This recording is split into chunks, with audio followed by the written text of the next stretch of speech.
ఇప్పుడు మత్స్యకారులో ముఖ్య పాత్ర ఏదైనా ఉందంటే పురుషులదని చెప్పుకోవచ్చు. ఎందుకంటే ఒకరు సముద్రాలకు వెళ్ళో చెరువులకు వెళ్ళో చేపలు పట్టుకొని వచ్చి రోజుల తరబడి అక్కడే ఉంటుంది. మరి మత్స్యకారుల్లో స్త్రీల పాత్ర ఎలా ఉంటుంది, ఆడవాళ్ళ పాత్ర ఎలా ఉంటుంది? ఇది మీరు అడిగింది. ఎందుకంటే హైదరాబాద్లో ముషిరాబాద్ చేపల మార్కెట్కు వెళ్ళినా, హైదరాబాద్లో బేగం బజార్ చేపల మార్కెట్కు వెళ్ళినా, లేకపోతే చెరువుల కుంటల కాడక హైదరాబాద్ పోతే మనకు స్పష్టంగా కనబడుతుంది మహిళల పాత్ర చాలా గొప్ప విషయం. ఎందుకంటే మనం గమనించాల్సింది అంటే వాడు డాక్టర్ కానీ, ఇంజనీర్ కానీ, ఎస్ఐ కానీ, సిఐ కానీ ఎవరైనా కానీ చేపల మార్కెట్కి బ్యాగ్ పట్టుకొని వస్తే ఓవైపు నువ్వు నమ్మకంలా కనబడుతున్నావు అని చెప్పి మహిళలు చాలా డేరు అవుతుంది. అంటే ఒక సామెత ఉంది, ఇది ఇల్లా చేపల మార్కెటా అని అంటారు.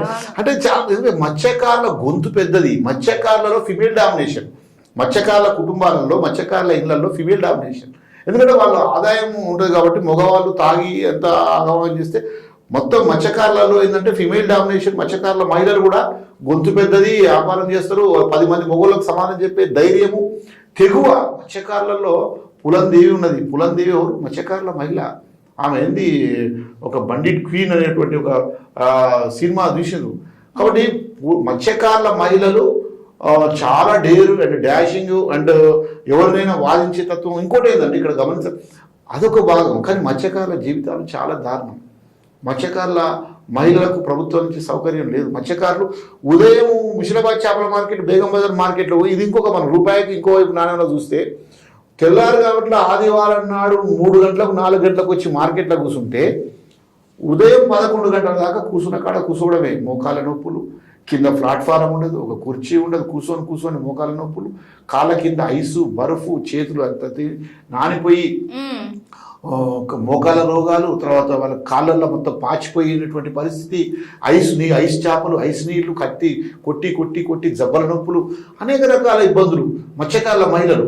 కాబట్టి మహిళా సొసైటీలు అయితే ఉన్నాయి కానీ వాళ్ళకి సరైనటువంటి ప్రోత్సాహం లేదు.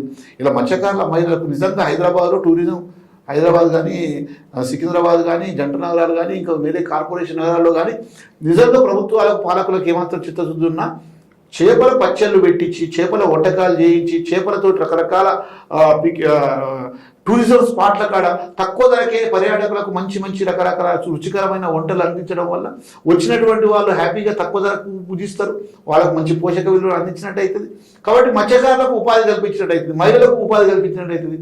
కాబట్టి మత్స్యకారుల మహిళలకు టూరిజం స్పాట్ల కాడ, టూరిజం కేంద్రాల్లో ఫిష్ ఫుడ్ కోర్ట్ ఏర్పాటు చేయడం, శిక్షణలు ఇప్పించడం, పికేల్స్ పచ్చళ్ళు పెట్టించడం, ఇట్లాంటివన్నీ కూడా ఏర్పాటు చేయడానికి ప్రభుత్వాలు సహకారం ఉండాలి.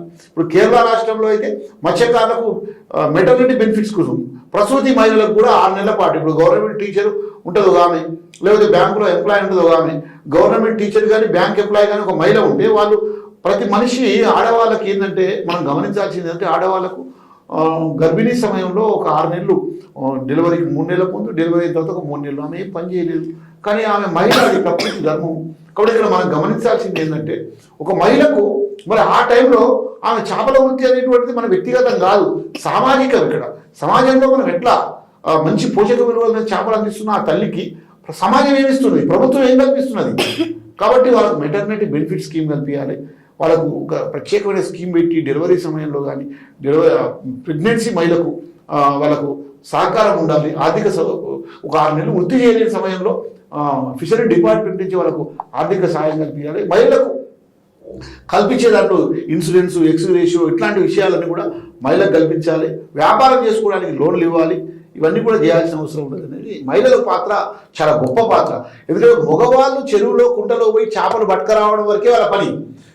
చేపలు ఒడ్డుకొచ్చిన తర్వాత మహిళలే మొత్తం గంపలల్లో తీసుకుపోవడం, 25 కేజీలు 30 కేజీలు నెత్తిన పెట్టుకోవడం, పట్టణాలల్లో, గల్లీలల్లో, బస్తీలల్లో రోడ్ల మీద తిరుగుకుంటూ అమ్మడం, ప్లాట్ఫామ్ల మీద పెట్టుకోవడం, చేపలు పొట్టు చేయడం, చేపలు డ్రెస్సింగ్ చేయడం, చేపలు కటింగ్ చేయడం, చేపలు ప్యాకింగ్ చేయడం, అన్ని మహిళల పనులే.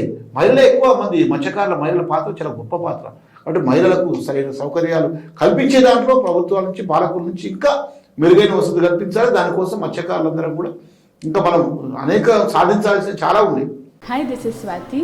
లైక్ చేయండి, షేర్ చేయండి, కమెంట్ చేయండి అండ్ సబ్స్క్రైబ్ చేయండి GRTV. Hi, this is Monica. Please like, share and subscribe GRTV.